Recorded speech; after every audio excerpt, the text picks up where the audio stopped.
twice as high. Take a look, it's in a book, a reading rainbow. I can go anywhere. Friends to know and ways to grow, a reading rainbow. I can be anything. Take a look, it's in a book, a reading rainbow. Reading rainbow.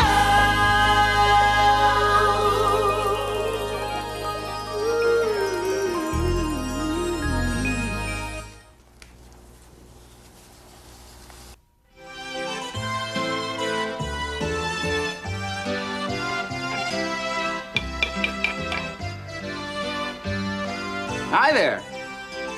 Or as we say in Italian, buongiorno, buongiorno, buongiorno, come stai?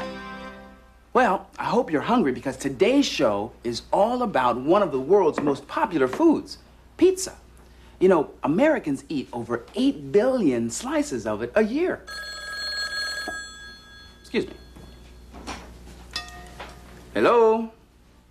Hi, Stephanie. No, I was just getting ready for tonight. Uh-huh. Your cousin's in town.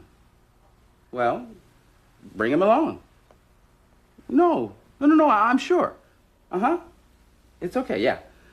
All righty. I'll see you later then. Bye-bye. That was my friend Stephanie. She's coming over for pizza tonight, and I thought rather than ordering out from a pizzeria, I'd surprise her and make it myself. So, as any great pizza lover will tell you, you can't make a great pizza without a great crust. And the secret to that crust is in here.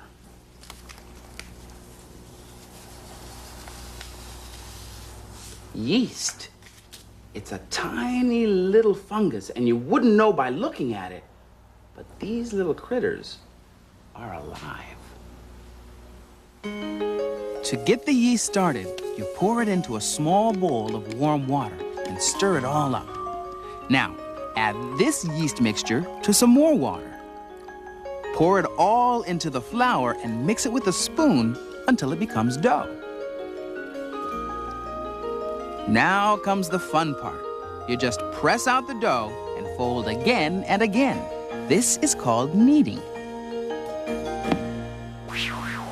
Here it is. Now, I know it doesn't look big enough for a party-sized pizza, but don't worry. The yeast inside is still working. We just need to cover it for a while to keep it warm. There.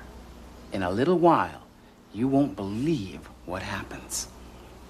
In the meantime, here's a story about a whole family that's in the pizza-making business. They say, if you want the best pizza in town, just go to Little Nino's Pizzeria.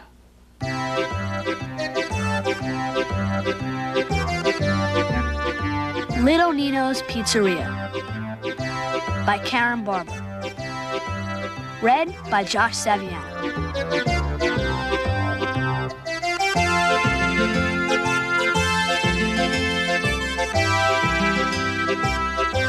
My dad, Nino, makes the best pizza in the world.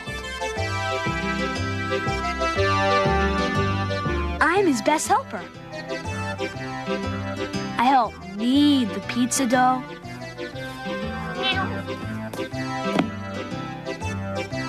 I help stir the pizza sauce.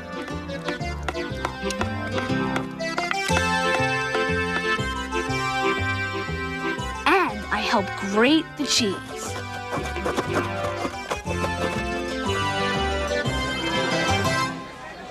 Nino makes the best pizza. I love coming to eat here. Oh, this tastes delicious. I love pepperoni. Make mine mushroom. When the customers are finished, I know how to pick up their plates and carry out the dirty dishes. Good boy. I help give the extra pizzas to hungry people in the alley who have no homes. What a treat. Thanks. I help my dad serve our pizza pies. People come from all over town to eat at Little Nino's. They wait in long lines because our restaurant is so small. One night, a man came to see my dad after the last pizza. What did he want? That night, my dad told my mom we would be making lots more money now. The next day, my dad locked up Little Nino's. Soon, he opened a big, fancy, expensive restaurant. He called it Big Nino. How tasty. Everything is simply divine. I tried to help in the dining room, but the waiters tripped over me and spilled a lot of food. Mamma mia! Watch out for the flying pizza! I tried to help in the kitchen, but Francois, the chef, pushed me away. I asked my dad how I could help, but he was too busy to even notice me. No matter how I tried to be helpful, I was always in the way. So, I went home. I miss Little Nino's. But then, one night, my dad came home from Big Nino extra tired. He said, I miss cutting tomatoes and chopping onions and kneading dough. I'm tired of so much paperwork and money talk. He shouted, I want to make a pizza.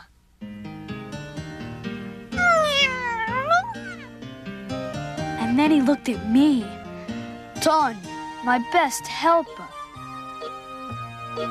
So the next day, we went back to Little Nino's. Soon, we reopened it. And the man from Big Nino got a new person to be in charge there. I wouldn't miss this for the world. My dad, Nino, still makes the best pizza in the world. But he changed the name of our restaurant. Little Tony's.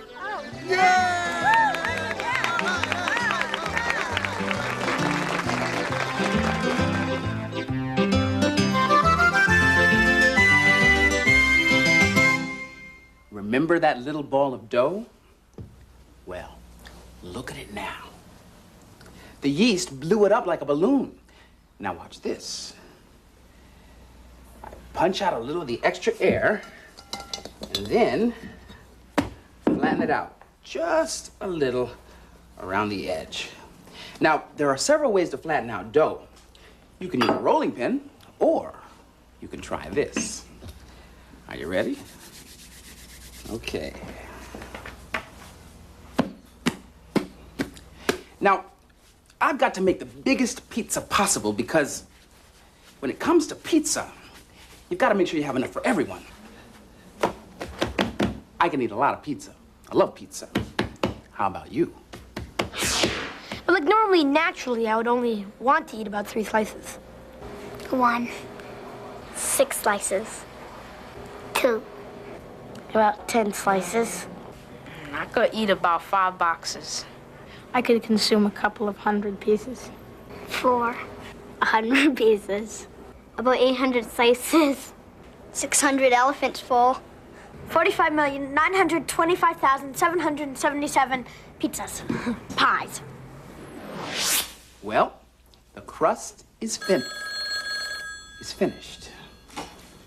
Hello? Hi, Steph. What's up? Your cousin wants to bring his high school basketball team. All 5 of them. Well, yeah, sure, bring them. Okay, see you at 6:30. Bye-bye. Well, I better make this bigger. But that's no problem.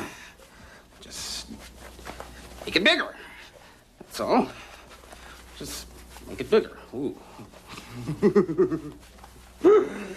Okay. Bigger. Bigger. Ooh. Ooh. Ouch. Well, that'll never do. Better start all over. That's it. Start all over. In fact, I'll double the recipe. You know, you gotta be very patient when making a perfect pizza. So, while I turn this into a jumbo pie, here's another example of how practice makes perfect. Now, you and I won't ever practice making fireworks, but this family certainly has. Learning how to make fireworks doesn't happen overnight. It takes years and years of experience.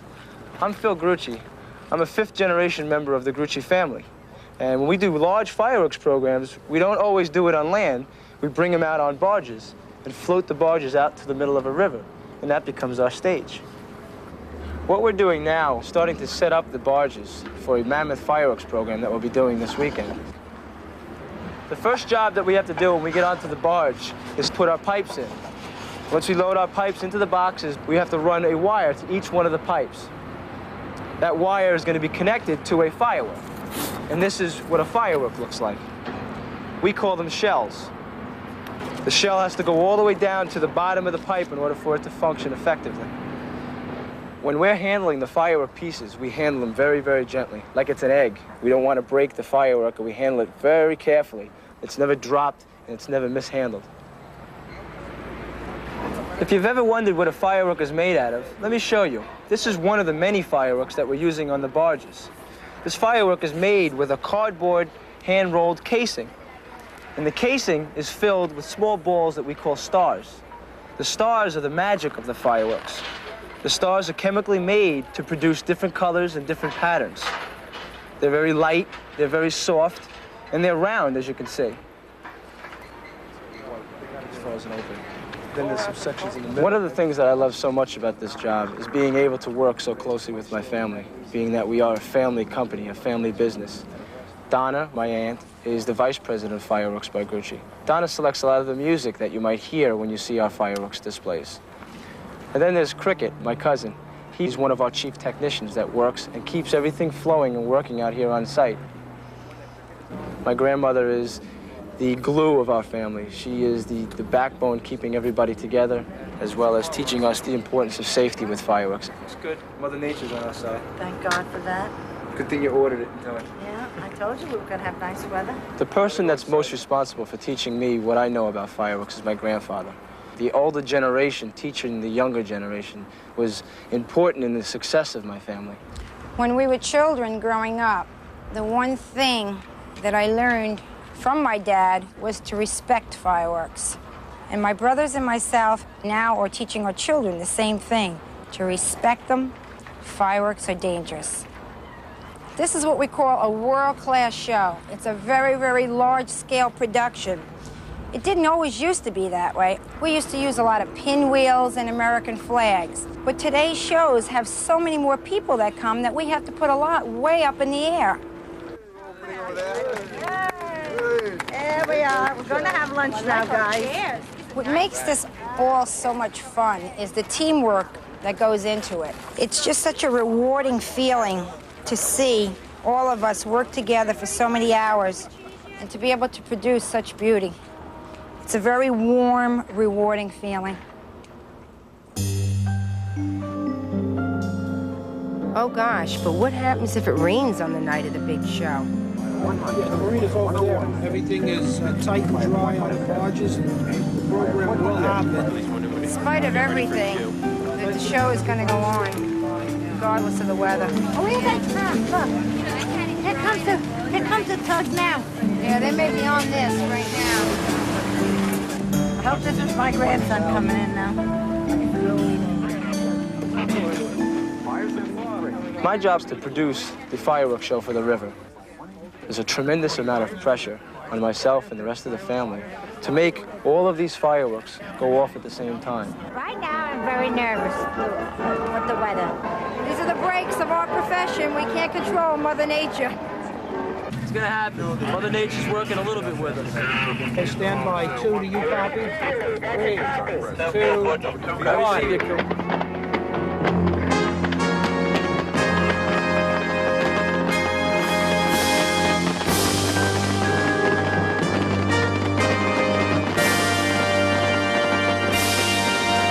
So far.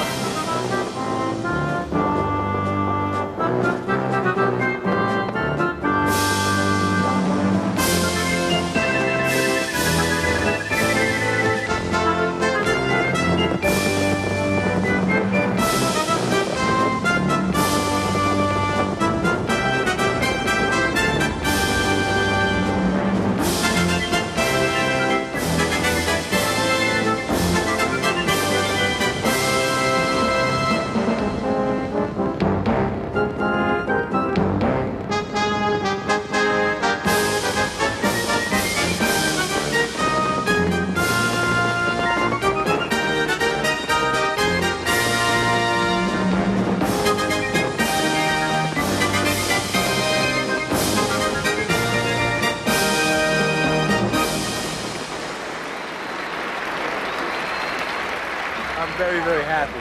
Second to being married, that was the best experience of my life.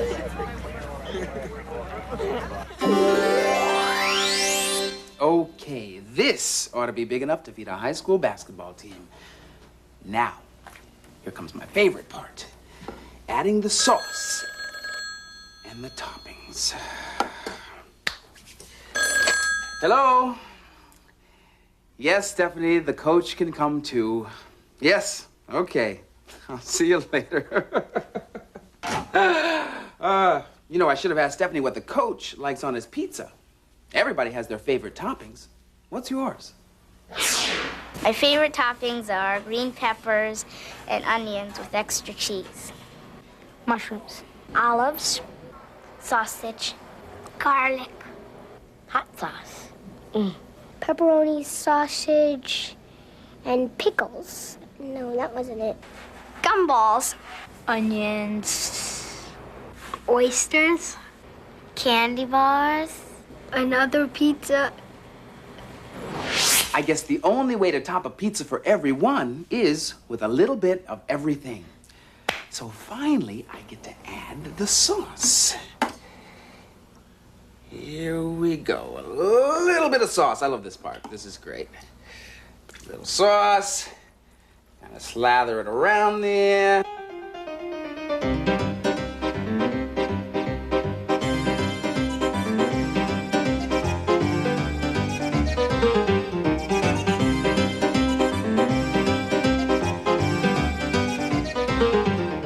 And now for my pizza resistance.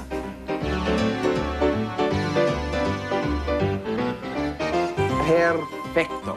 Bravo, bravo, bravo. Very good, very good. Molto bene, grazie. You know, the best thing about making pizza is that you can make it any way you want. And of course, eating it can be just as creative. And everyone has their own favorite style. What's your favorite style?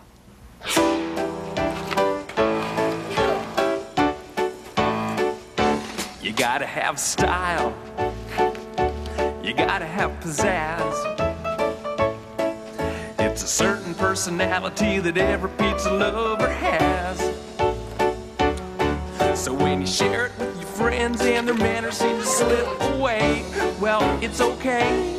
'Cause when you're eating the pizza, everybody eats a different way.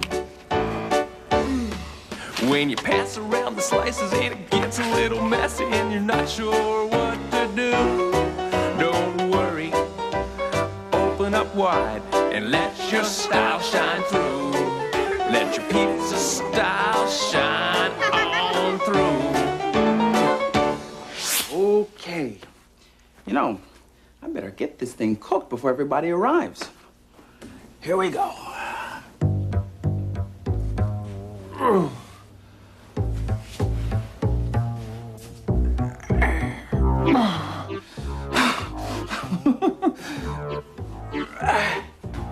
Mamma mia. Here we go. I can't believe this thing won't fit. I'm coming.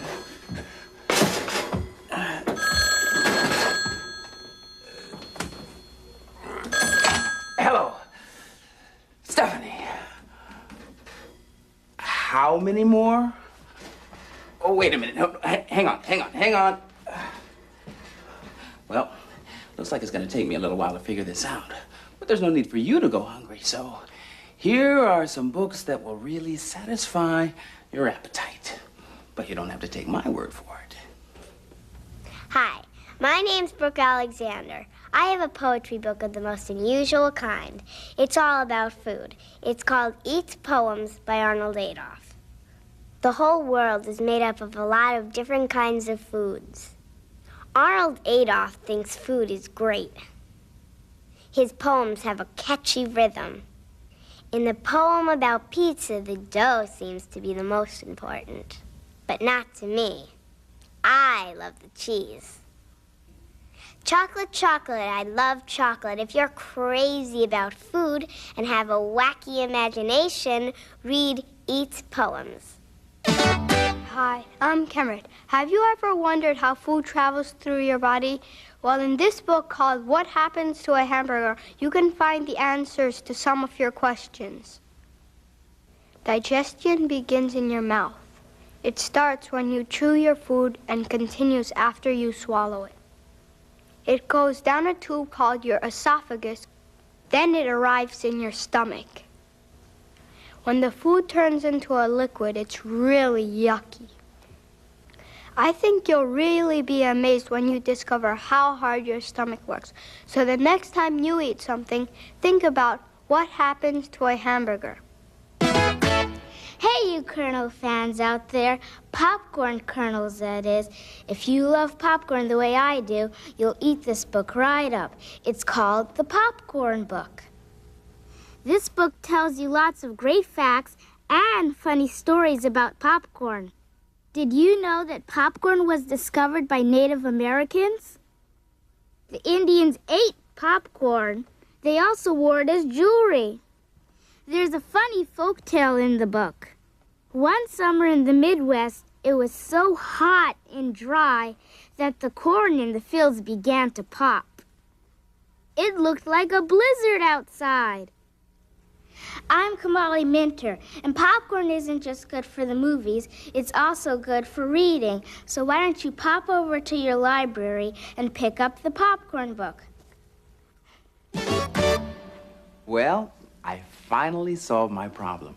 And I'm very excited because this is going to be a great pizza party. All thanks to Sal's emergency pizza delivery service. Well, you know, I never got an opportunity to finish my pizza, but I'm gonna try again soon. And the next time you're in the mood for some mouth-watering pizza, why don't you try making your own? Put 3 cups of flour into a large mixing bowl. Add a pinch of salt. Dissolve 1 package of yeast into 2 cups of warm water. And add this mixture to the flour. Mix it with a spoon until it becomes dough.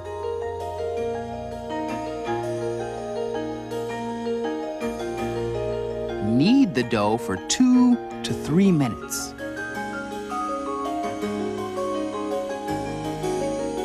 Cover and set it aside to rise in a warm spot. After an hour, punch down the dough and flatten it out. Start with the edges and then use your hands like the pros. Add sauce, shredded cheese, and then your favorite toppings. And finally, bake your pizza in a preheated oven at 500 degrees for 10 minutes. And don't forget the most important thing of all. Make sure your pizza will fit in your oven.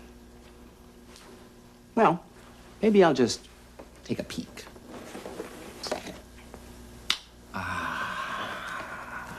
Deliziosa. Bene, bene, bene, bene, bene.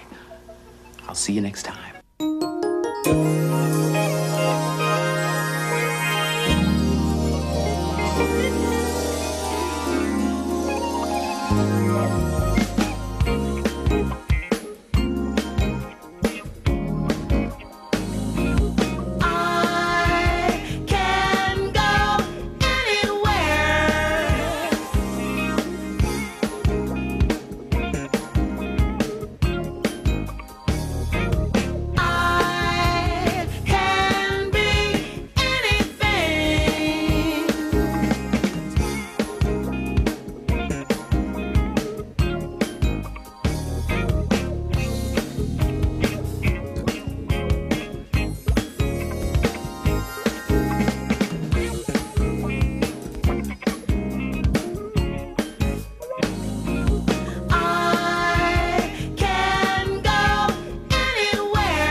Today's Reading Rainbow books are Little Nino's Pizzeria by Karen Barber, published by Harcourt-Brace Jovanovich Incorporated.